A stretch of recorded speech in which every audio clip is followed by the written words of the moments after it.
오빠들 이것 봐. 이것 봐, 지안이가 만든 거야. 오빠 짜잔. 응?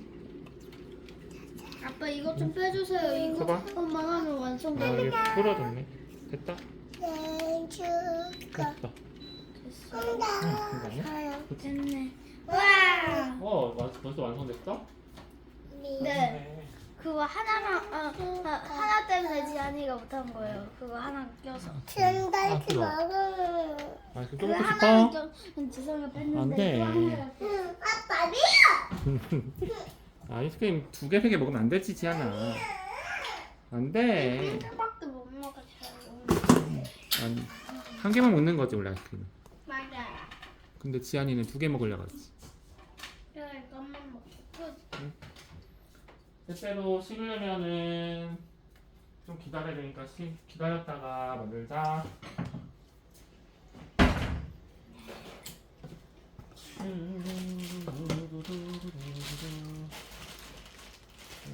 하고.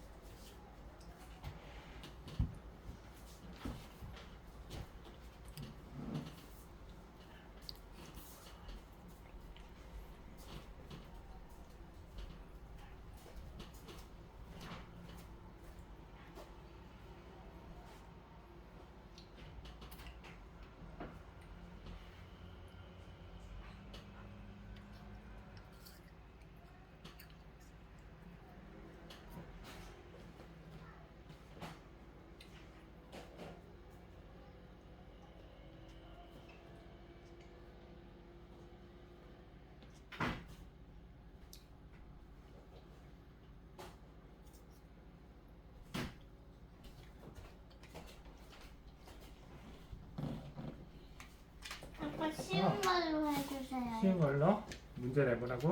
네.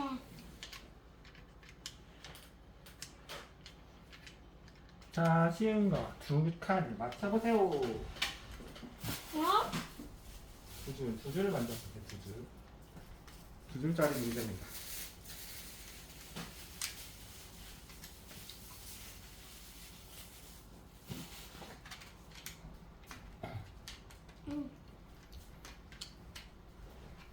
형한테는 이거 진짜 쉽게 봐.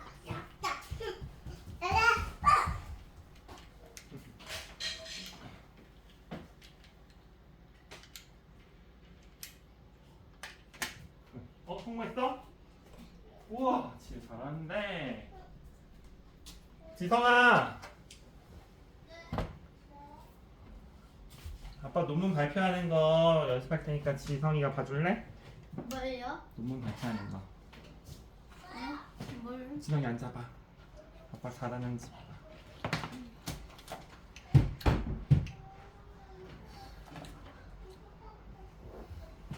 지성이가 심사위원이야. 논문 심사위원. 근데 핸드폰 계속 켜져 있네. 괜찮아요.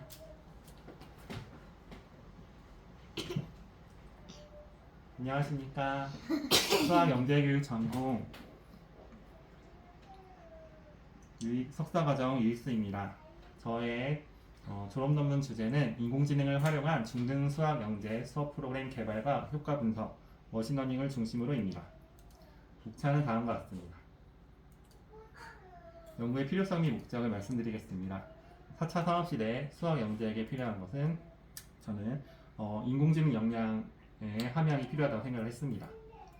그래서 수학 영재에 대한 그 정의를 살펴보니 수학 영재의 정의에는 여러 가지 있지만 수학적 창의성을 가진다는 것을 이제 공통점으로 들 수 있습니다.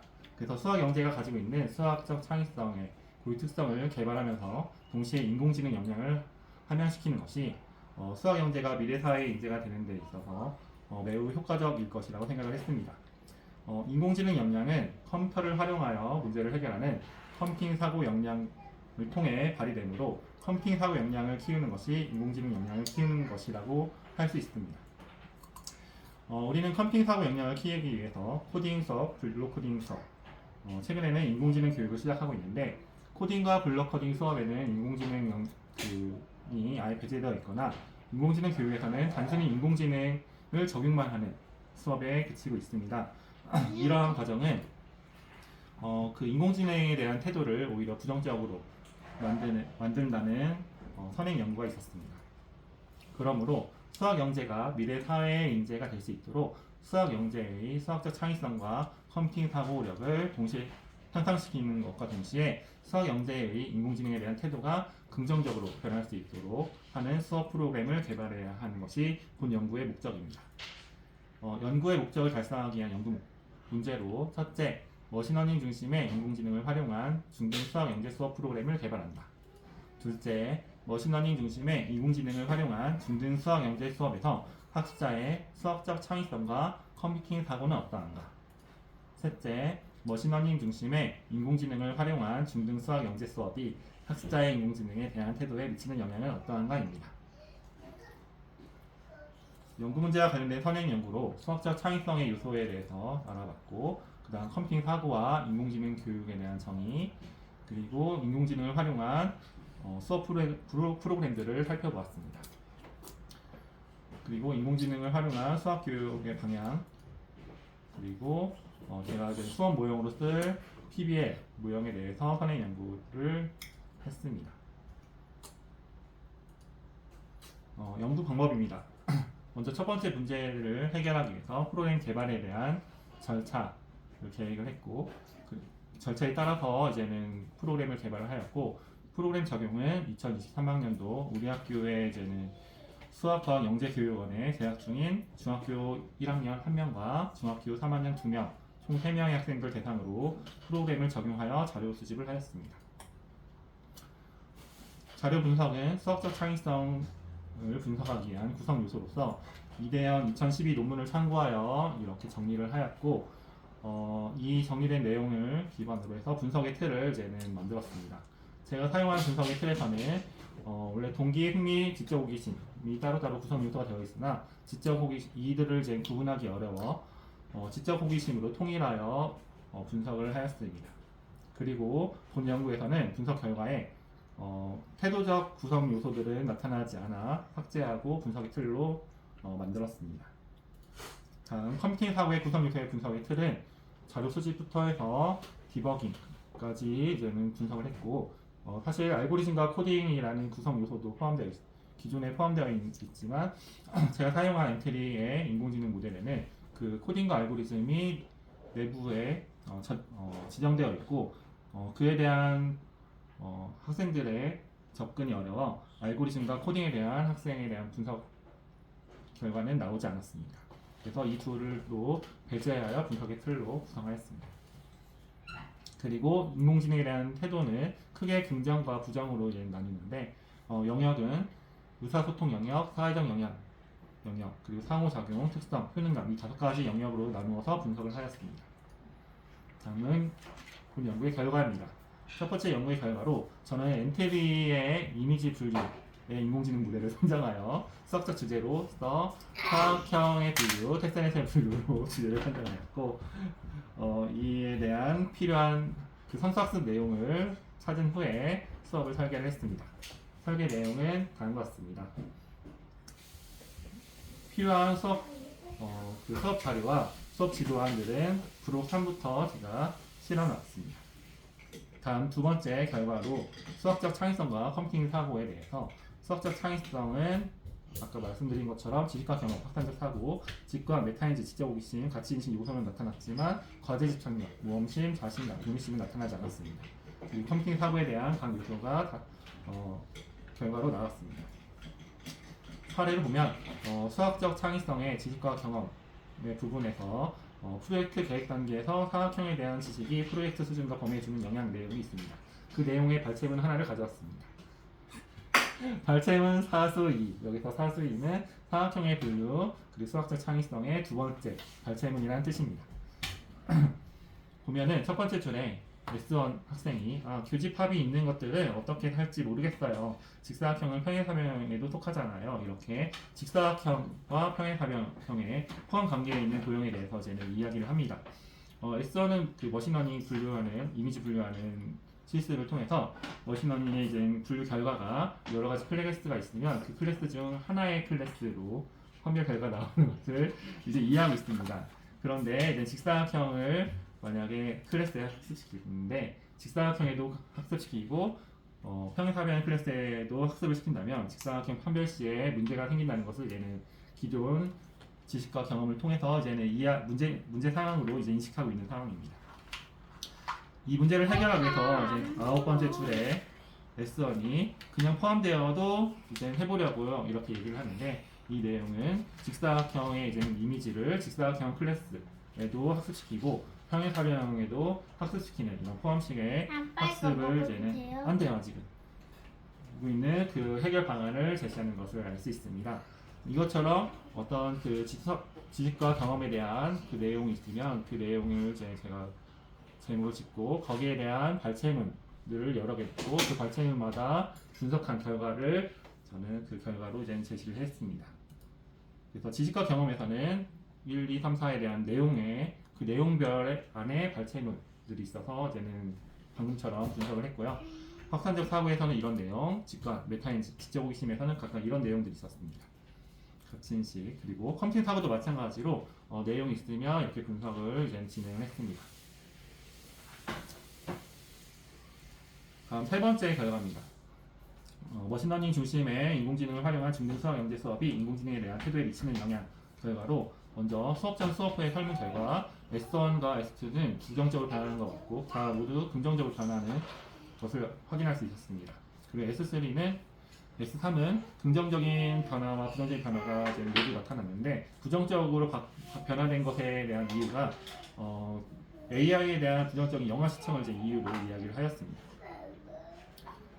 하지만 이제 면담을 통해서 S1, S2, S3 모두 긍정적으로 변화된 요인으로 수업을 통해 인공지능에 대해 더 잘 알게 되었다라는 이유를 이제 이야기하고 있습니다. 다음 두 번째 수업 중에서는 인공지능에 대한 태도로 S1은 인공지능 모델의 특성과 효능감에 대해 긍정적인 반응을 하며 부정적인 태도를 기존에 가지고 있던 S2에게도 이제 긍정적으로 이제 이야기하는 모습이 나타났습니다. S2는 수업 중에 인공지능에 대한 태도 반응은 나타나지 않았고 S3는 평소 부정적인 표현이 이제 많이 나타났지만 시뮬레이션을 통해서 성공적인 이제 결과를 얻게 되었을 때 긍정적인 표현을 하였습니다. 다음 수업 소감문에서는 S1, S2, S3 모두 인공지능의 특성과 효능감에 대해 긍정적으로 표현을 했으며 특히 S1은 인공지능이 어렵다는 그 인식이 바뀔 수 있었으며 수업을 통해서 바뀔 수 있었으며 그리고 수업을 통해서 인공지능과 더욱더 친숙해지는 계기가 되었다고 이야기를 하였습니다. 네, 이거는 인공지능의 태도에 대한 사례 수업 중에 보면은 S1이 첫 번째 줄, 세 번째 줄, 다섯 번째 줄에서 인공지능이 점점 똑똑해진다라고 하면서 긍정적인 반응을 보이는 것을 알 수 있습니다. 그리고 여덟 번째 줄 보면 제가 30대가 되면 인공지능이 엄청나게 발전되어 있을 것 같아요 라고 하며 미래 인공지능의 발전에 대한 기대감을 나타내는 것도 볼 수 있습니다. 다음은 설문 결과에 대한 사례 그리고 수업 소감문에 대한 긍정적인 태도를 보이는 사례를 보았습니다. 결론입니다. 첫째, 머신러닝 중심의 인공지능을 활용한 중등 수학 영재 수업 프로그램을 개발하였다. 둘째, 수업 프로그램의 적용을 통해 중등 수학 영재들은 수학적 창의성과 컴퓨팅 사고력을 향상시킬 수 있었다. 셋째, 수업 프로그램의 적용을 통해 인공지능에 대한 태도가 긍정적인 변화를 나타냈다. 자, 이에 대한 교육적 의의로 지금 보면은 수학적 창의성과 컴퓨팅 사고를 서로 번갈아 가면서 발전시키고 있는 것을 볼 수 있습니다. 그러므로 이 수업 프로그램은 수학적 창의성과 컴퓨팅 사고를 동시에 강화할 수 있는 유익한 방법임을 제시하며 미래 사회의 교육 방향성 모색의 시사점을 제공합니다. 다음 두 번째, 인공지능에 대한 태도가 긍정적으로 변화했는데 이 변화는 수업을 통한 인공지능에 대한 직접적이고 실질적인 경험이 학습자의 인공지능에 대한 이해를 높이면서 발생된 변화임을 시사합니다. 자, 연구의 한계를 보면 수학적 창의성의 요소에 드러나지 않는 부분, 컴퓨팅 사고의 요소에 드러나지 않는 부분이 있는데 이는 그 주제와 플랫폼에 대한 그 제약으로서 나타난 한계라고 봅니다. 그러므로 주제에서 인공지능 모델 구현이 최종 도달점이 아닌 그 인공지능 모델 구현 후에 수학적인 문제 해결을 하는 것이 이제 최종 도달점이 되도록 하는 주제로를 선정하여 연구를 하거나 플랫폼에서 저는 이제 엔트리에 있는 인공지능 모델을 사용했는데 엔트리에 있는 인공지능 모델이 아닌 그 파이썬의 이제 머신러닝 코딩에서 일부분을 이제 수정할 수 있는 그동안의 연구가 진행되는 것을 이제 해결 방안으로 줄 수 있겠습니다. 네, 힘든데 들어주셔서 감사합니다. 네. 무슨 말인지 모르겠어요. 근데 잘한 것 같아요? 네. 아, 지성이 힘든데 들어줘서 고마워요. 지성이 고마워. 파이팅! 지성이 지쳤어? 여보, 지성이가 엄청 힘든데도 잘 들어줬어요. 지성이 막 졸면서도 졸면서도 들어줬어. 무슨 말인지 모르니까 너무 힘들었죠? 이제는 빼빼로 만들어야겠다.